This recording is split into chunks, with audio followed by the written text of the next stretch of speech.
Hey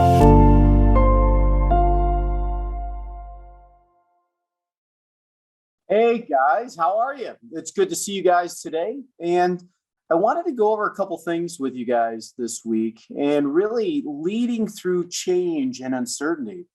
How does fear, uncertainty, and doubt really come into play when we're dealing with things that are changing and or when we have uncertainty? So, that's why I wanted to really take a dive in a deeper look and about leading through change and uncertainty. There's been so many changes since 2020 when COVID first started. And it's been crazy. It's been crazy here. It's been crazy where you're at. It's been crazy with the federal government. It's been crazy at different restaurants, different towns on how they've been dealing with this. And we are in 2022 now. So now, 2 years later, and we're still dealing with this change, this uncertainty. If you want my own personal opinion, I honestly think this is going to be here for another 5 more years. This is really going to be a 7-year stint, and we're going to have different variants going through this whole process. The impact of this pandemic continues to be felt globally. Globally, all over this globe. In all reaching areas, they're dealing with this pandemic. To add to that, we have the threatening Great Recession that has happened, right? So we're running into that.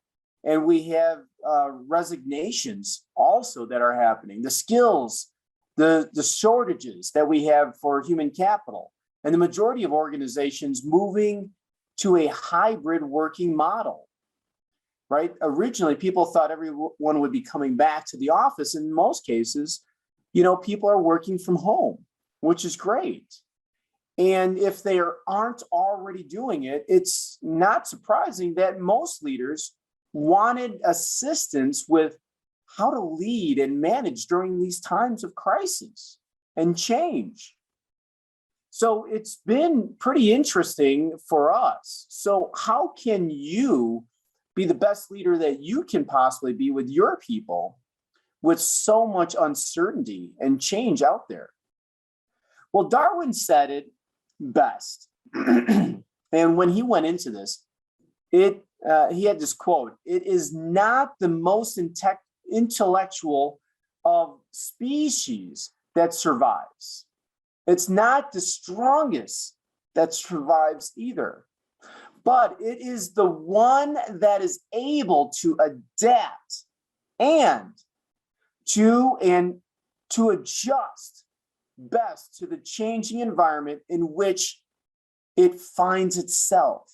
So how are we able to adapt and overcome to this changing environment?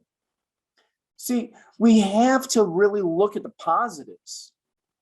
See, when fear, uncertainty, and doubt take over us, the first thing we want to do is compare and contrast, look at cause and effect. What are the conditions to that success, right? We want to look at that to feel warm and fuzzy instead of just being with it. Far too often, what I've found, comparing and contrasting really doesn't bring anything positive to things. It either makes you feel more fearful, or it gives you more data to be scattered. Sometimes data is good, true, but to really understand what's going on is to go to the source and figure that out. Does that mean that we just need to know how to adapt and we'll be okay? Not entirely. So let's talk about it. How do we embrace the discomfort of uncertainty? Throughout our schooling and into our careers, we are conditioned to always come up with the answer. We really are. That's how we're conditioned. As in a single, definite, correct answer to the problems that we are facing. So it's not normal that when something is uncertain, we feel stressed and trying to avoid unpleasant feelings is natural. It really is. You can imagine how that would be a barrier to learning. The future growth and the uncertainty in your performance. This FUD factor comes in, and it comes in without an invitation. It's something that internally our brain goes to automatically. Now, instead of trying to avoid these feelings, learn to acknowledge and embrace the discomfort and an expected way of being.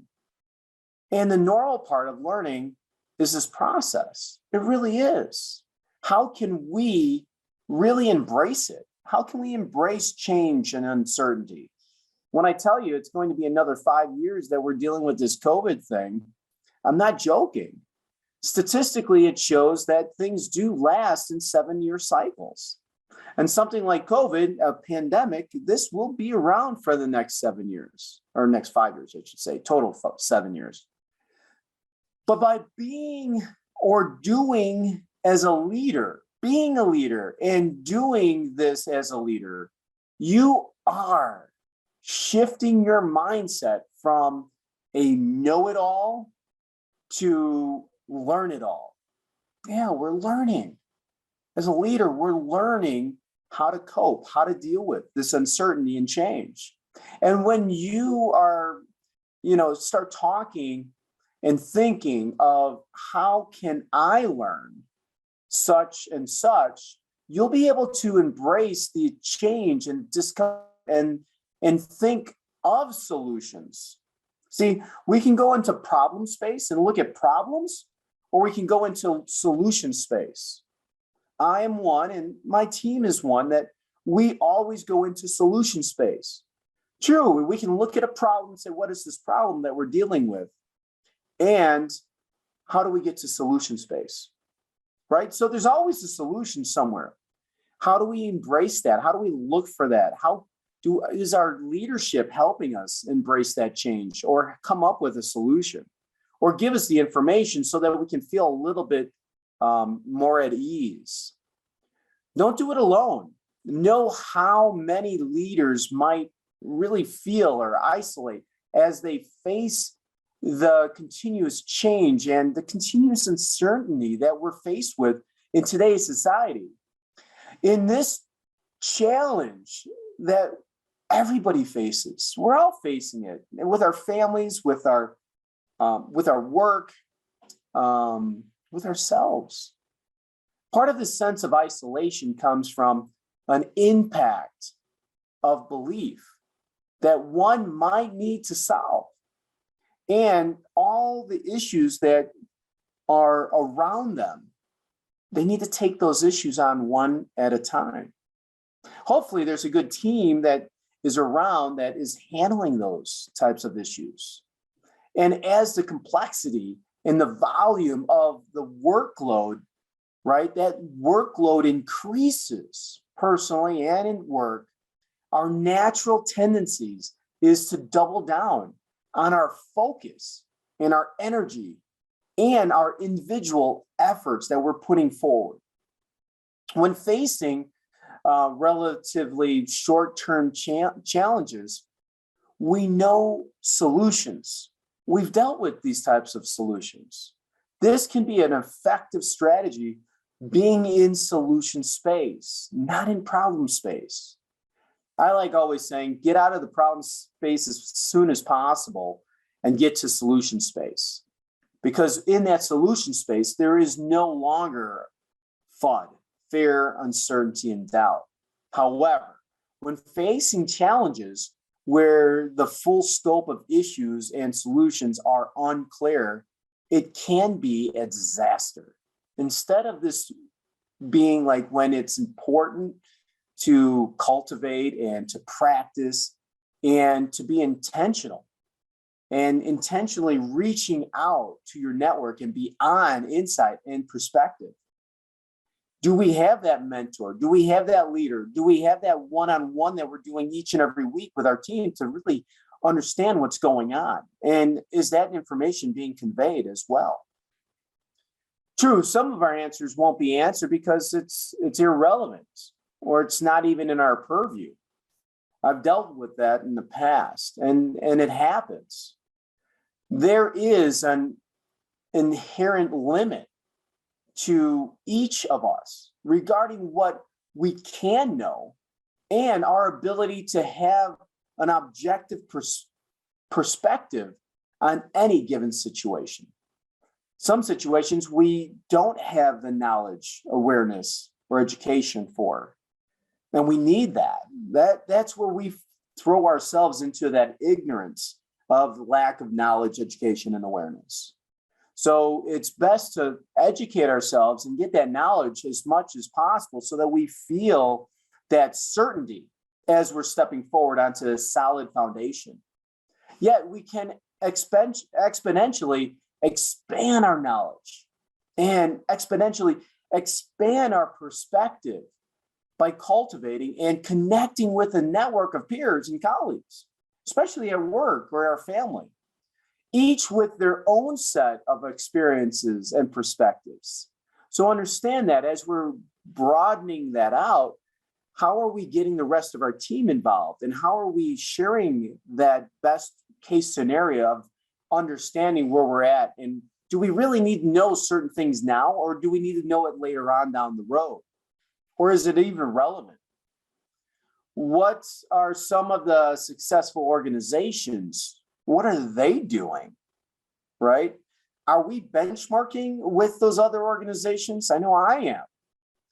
I've got a lot of great CEOs, founders, managers at other organizations, and I check in with them to see how they're doing, and I share best practices so that they have a little insight to how we're doing and how we're coping with things as we're moving forward. The organizations that are most likely succeeding in this uncertain future need to be agile each and every day, able to overcome that resistance to the high levels of uncertainty and change that are among us each and every day. We need to be ready to seize new opportunities, adopt new and important ideas, as well as creating and embracing different values, different attitudes, different norms, and different behaviors. Are we all open to that? How open are you to change? You've heard me say this several times. If nothing changes, nothing changes.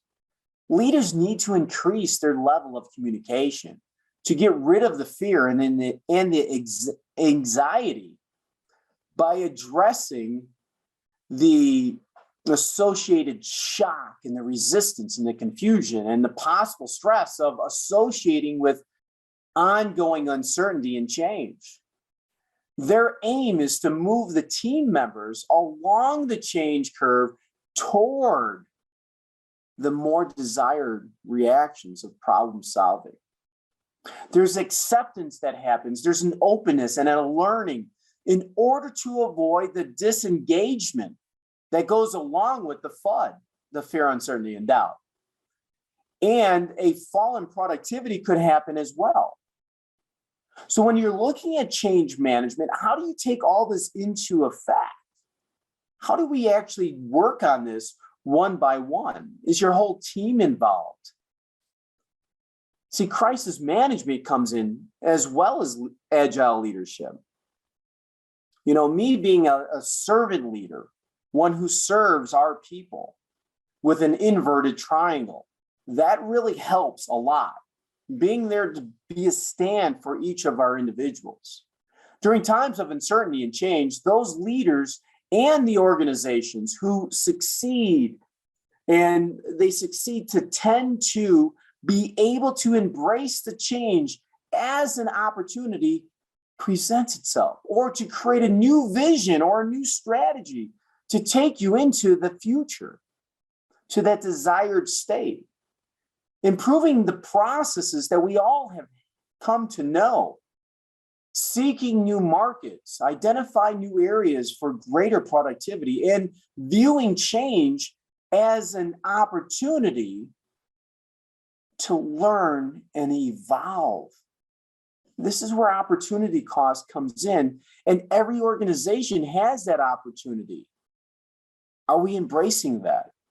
or are we getting stuck in the FUD?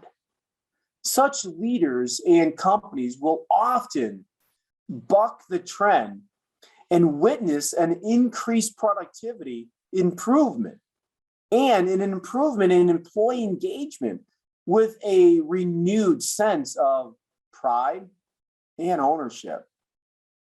One of the ways to address the fear of uncertain futures and the potential negative effects that go along with this challenge is to greatly increase the levels of communication with the regular updates that people do. We do it at our company, the progress that we're achieving, and a wish list at the same time of obtaining the feedback from all said members.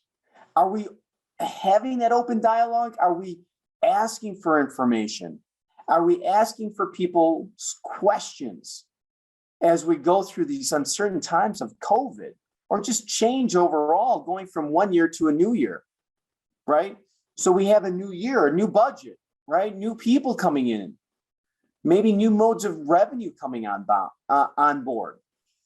Business leaders need to show authority and confidence in dealing with new distractions or new directions with specific goals in place in their purview in order to continue and motivate and inspire each team member and your management team. Are we inspiring them? Are we motivating them? Are we communicating with them? See, we need to build our organizations. We need to unite everybody, and we need to unite the culture within our organization and ask ourselves what else needs to come into this culture and what values need to come into this culture. What values are there already within our organization, such as honesty and trust being clearly demonstrated from the top all the way down. This is all about this fear of uncertainty and doubt. How do we do that? How do we bring that in? So let's see if anybody has any questions, and we'll go do some questions and see what we got. Okay, right now, no questions. I like it. This is good, my friends. I really do appreciate it. So you guys are making this easy for me, which is awesome. And now all the questions will come in, but let's just conclude. If there were like ever any doubt about how important it is for leaders and the ability to navigate change, uncertainty, and doubt, and also disruptions, the emergence of global pandemic in 2020 made this necessary and abundantly clear that change and leadership needs to really take place. The true leaders were able to change and pivot. The others kind of struggled, and some buckled. And while we all hope to avoid future pandemics, one thing is definitely certain that I can see. We cannot avoid the ever-increasing complexity. It's there, and it's a real thing. Our job is not to make it more complex. Leaders we work with might still feel a little stuck. They might feel a little overwhelmed and stressed as they face the growing challenges of their roles, their changes, the company, the environment, and the effect everyone is having over and during this pandemic. You know, it's pretty interesting being in dry January, which is great because you start realizing, oh, wow, I was drinking a glass of wine almost every day, right? Or having that cocktail, or having an extra beer every single day. We need to learn how to effectively maneuver through these uncertain times and identify what habits did we add on to deal with these. And you'll see how this affects your team, your business, and your life, and how it can affect it to a better state to that desired state that you really want to get to? What's one thing that you guys have been able to definitely see since the pandemic started? As leaders, what did you see? How did you have to pivot? What new things, new habits did you bring in? Did you identify the desired future? Did you identify the current state? How did you pivot from a current state to the desired state? What solutions did you impact or bring forth? Let us know in the comments below.